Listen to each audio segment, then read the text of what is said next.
Dalam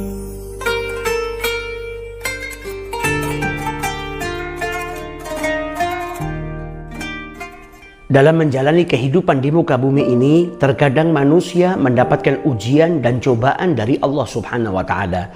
Sebagaimana Allah Subhanahu wa Ta'ala berfirman dalam Al-Quran, وَلَنَبْلُوَنَّكُمْ بِشَيْءٍ مِّنَ الْخَوْفِ وَالْجُوعِ وَنَقْصٍ مِّنَ الْأَمْوَالِ وَالْأَنْفُسِ وَالثَّمَرَاتِ. Dan sungguh kami akan berikan cobaan kepadamu dengan sedikit rasa takut, kelaparan, kekurangan harta, jiwa dan buah-buahan. Wabasyiris sabirin, dan berikanlah kabar gembira kepada mereka yang bersabar. Alladzina idza asabathum musibatun, mereka yang jikalau tertimpa sebuah musibah berkata inna lillahi wa inna ilaihi raji'un. Ulaika alaihim salawatu min rabbihim wa rahmah. Mereka yang jikalau tertimpa musibah bersabar akan mendapatkan maghfirah dari Allah Subhanahu wa Ta'ala dan rahmat dari Allah Subhanahu wa Ta'ala.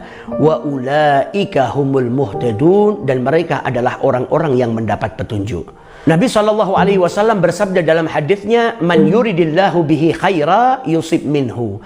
Barang siapa dikehendaki oleh Allah Subhanahu wa Ta'ala mendapat kebaikan, maka dia akan diuji. Bahkan para nabi dan para rasul, mereka juga mendapatkan ujian dari Allah Subhanahu wa Ta'ala. Justru mereka adalah orang-orang yang paling berat, paling besar mendapatkan ujian dari Allah Subhanahu wa Ta'ala.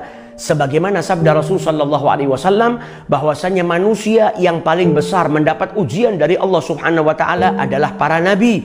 Kemudian orang-orang yang derajatnya setelah para nabi, dan kemudian orang-orang yang derajatnya setelahnya. Lihat bagaimana Nabi Ibrahim alaihissalatu wassalam yang mendapatkan ujian berat dari Allah Subhanahu wa Ta'ala diperintahkan untuk menyembelih putranya. Bagaimana dengan ujian Nabi Allah Ayyub alaihissalatu wassalam yang sakit dalam waktu yang cukup lama. Dan juga bagaimana ujian yang dialami oleh manusia yang paling mulia di muka bumi ini, yaitu junjungan Nabi besar kita Muhammad sallallahu alaihi wasallam. Beliau lahir dalam keadaan yatim. Di usianya yang masih kecil kehilangan ibunya. Kemudian di usia yang masih kecil pula kehilangan kakeknya. Nabi Muhammad di usia yang masih kecil sudah mendapatkan musibah yang besar, yaitu kehilangan orang-orang tercintanya. Dididik oleh Allah Subhanahu wa Ta'ala dengan pendidikan yang sangat berat. Tidak hanya itu, bahkan ketika beliau diangkat menjadi seorang rasul oleh Allah Subhanahu wa Ta'ala, maka ujian yang dialami oleh Rasul sallallahu alaihi wasallam lebih berat. Beliau dimusuhin oleh kaumnya, beliau dicaci, dimaki, disakiti. Bahkan setelah menjadi nabi pun, beliau masih diuji oleh Allah Subhanahu wa Ta'ala dengan kehilangan orang-orang tercintanya. Sayyidah Khadijah wafat dan Nabi Muhammad masih hidup. Setelah itu paman tercinta beliau yang merawat beliau dari kecil, Abi Thalib, meninggal dunia. Sehingga tahun tersebut disebut dengan tahun kesedihan karena banyaknya ujian yang menimpa Nabi besar Muhammad sallallahu alaihi wasallam. Tidak hanya itu, bahkan Nabi Muhammad sallallahu alaihi wasallam kehilangan putra dan putrinya di masa hidup beliau, kecuali Sayyidah Fatimah Zahra yang wafat setelah wafatnya Nabi besar Muhammad sallallahu alaihi wasallam. Bahkan putra beliau yang terakhir Ibrahim di usia yang masih kecil, masih bayi, sudah dipanggil oleh Allah Subhanahu wa Ta'ala. Sayyidina Anas ibn Malik meriwayatkan ketika Ibrahim dalam keadaan sakaratul maut, ia dipeluk oleh Nabi besar Muhammad sallallahu alaihi wasallam. Nabi pun kemudian berkata, sesungguhnya hati ini bersedih dengan berpisahnya kami denganmu wahai Ibrahim, dan kedua mata ini meneteskan air mata. Akan tetapi kami tidak mengucap kecuali yang diridhai oleh Tuhan kami. Inna lillahi wa inna ilaihi raji'un. Begitulah kehidupan para nabi dan para rasul, yang mana mereka mendapatkan ujian yang besar dari Allah Subhanahu wa Ta'ala, yang menjadikan kedudukan mereka semakin ditinggikan oleh Allah Subhanahu wa Ta'ala. Dalam hadis Nabi SAW menjelaskan kepada kita, ma yusibul muslim min nasabin wala wasabin wala hammin wala huznin wala adha wala ghammin hatta syaukati yushakuha illa kaffarallahu biha min khatayahu. Seorang muslim itu tidak tertimpa sebuah keletihan atau kesusahan, tidak ditimpa sebuah penyakit, tidak ditimpa sebuah kegelisahan, kesedihan, rasa sakit, kegundahan, bahkan sebiji duri yang menusuk dirinya, kecuali dengannya kesalahan-kesalahannya diampuni oleh Allah Subhanahu wa Ta'ala. Nabi Muhammad menjelaskan kepada kita, di balik sebuah ujian ada rahmatnya Allah Subhanahu wa Ta'ala. Apa? Diampuni dosa-dosanya orang yang tertimpa musibah, baik itu musibahnya besar ataupun musibahnya kecil. Karena dalam hadis ini Nabi SAW menjelaskan kepada kita, seorang muslim itu tidak tertimpa rasa sedih atau kelelahan, atau penyakit yang menimpa dirinya, kegelisahan, bahkan sebiji duri yang menusuk dirinya, kecuali apa? Dosa-dosanya, kesalahan-kesalahannya diampuni oleh Allah Subhanahu wa Ta'ala. Namun para ulama menjelaskan kepada kita, dosa-dosa yang dimaksud dalam hadis ini adalah dosa-dosa kecil. Adapun dosa-dosa besar, seseorang tetap diwajibkan untuk bertaubat kepada Allah Subhanahu wa Ta'ala.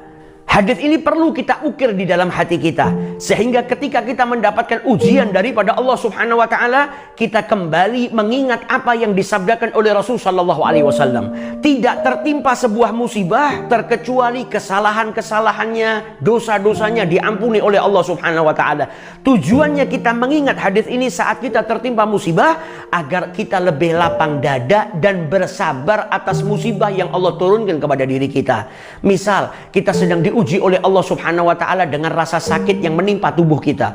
Entah itu kita sedang flu, sedang batuk, atau sedang pusing. Selain kita berobat, meminum obat supaya sembuh, kita pikirkan kembali hadis Rasulullah. Di balik rasa pusing ini, di balik batuk yang saat ini sedang ada pada diri saya, terdapat ampunan daripada Allah Subhanahu wa Ta'ala. Supaya kita tidak mencaci sebuah penyakit, dan supaya kita tidak berontak dengan ujian yang Allah berikan kepada kita.